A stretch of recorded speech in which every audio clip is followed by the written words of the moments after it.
بہت دنوں پہلے کی بات ہے۔ اسی گاؤں میں ایک کسان رہتا تھا اور اس کے پاس ایک بھولی نام کی گائے تھی۔ ایک دن بھولی گھومتے گھومتے جنگل میں پہنچ گئی۔ جنگل میں ہری بھری گھاس دیکھ کر وہ جنگل کے اور اندر چلی گئی۔ کچھ دیر بعد گھاس کھا کر اس کا پیٹ بھر گیا۔ وہ گھر واپس آنے کے لیے چلنے لگی، لیکن وہ تو گاؤں کا رستہ بھول گئی۔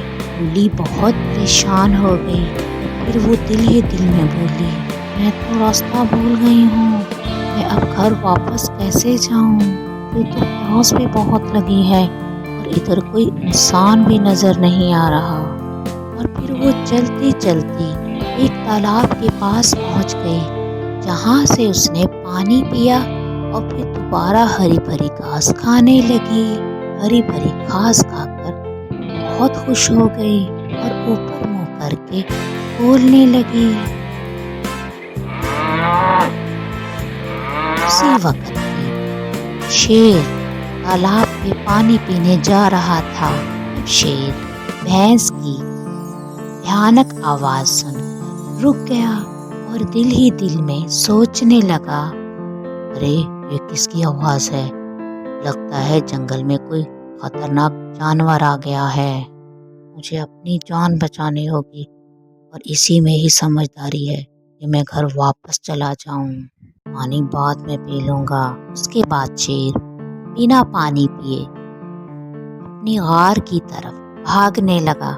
شیر کو اس طرح ڈر کر بھاگتے ہوئے ایک کبوتر نے دیکھ لیا۔ وہ شیر کا دوست بننا چاہتا تھا۔ تبھی اس کے ذہن میں ایک بات آئی، یہی صحیح وقت ہے شیر کا بھروسہ جیتنے کے لیے۔ اچھا موقع ملا ہے آج، مجھے شیر کے پاس جا کر ساری سچائی بتانی ہوگی۔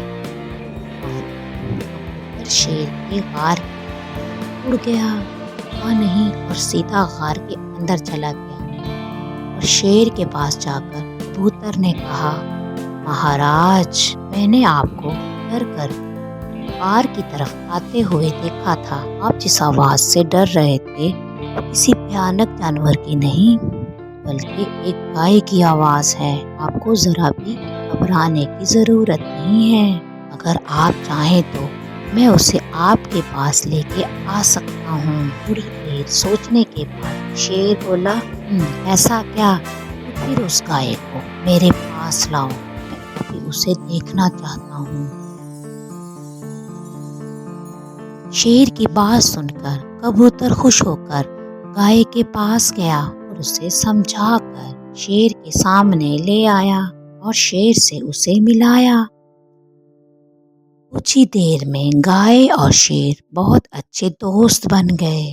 شیر نے گائے کو اپنا دوست بنا لیا۔ یہ سب دیکھ کر کبوتر ان کی دوستی سے جلنے لگا کہ اسے تو شیر کا دوست بننا تھا۔ طرح کچھ دن گزر جاتے ہیں۔ بھولی ہری بھری گھاس کھا کر اور شیر کی دوستی پا کر بہت خوش تھی، لیکن یہ سب کبوتر کو بالکل پسند نہیں آ رہا تھا۔ کبوتر نے ایک ترکیب نکالی اور شیر کے پاس گیا اور شیر سے کہنے لگا، مہاراج، یہ گائے ہے نا، یہ صرف آپ سے دوستی کا صرف دکھاوا کرتی ہے، آپ کی سچی دوست نہیں ہے۔ میں نے اس کے منہ سے سنا ہے کہ وہ اپنے دونوں سینگوں سے آپ کو مار کر پورے جنگل میں راج کرنا چاہتی ہے، آپ بہت خبردار رہیے گا اس سے۔ اچھا یہ بات ہے، ٹھیک ہے، تم جاؤ، میں دیکھتا ہوں۔ میرا یقین کریے مہاراج، میں نے یہ بات سنی ہے، اپنے کانوں سے سنی ہے۔ ٹھیک ہے، تم نے مجھے بتا کے بہت اچھا کیا، اب تم جا سکتے ہو۔ پہلے تو مہاراجا شیر نے اس کی بات کا اعتبار نہیں کیا، لیکن بعد میں اسے یہ لگنے لگا۔ کبوتر اس کے بعد گائے کے پاس گیا اور اسے بھی بولا، میں آپ سے ایک راز کی بات کہنا چاہتا ہوں اور اس بات میں آپ کی بھلائی ہے۔ ٹھیک ہے، بتاؤ کیا کہنا چاہتے ہو تم؟ شیر صرف آپ سے دوستی کا دکھاوا کرتا ہے اور موقع ملنے پہ وہ آپ کو مار کے کھا جائے گا۔ آپ جب اس کے پاس جاؤ گے خبردار رہنا۔ ٹھیک ہے، میں چلتا ہوں۔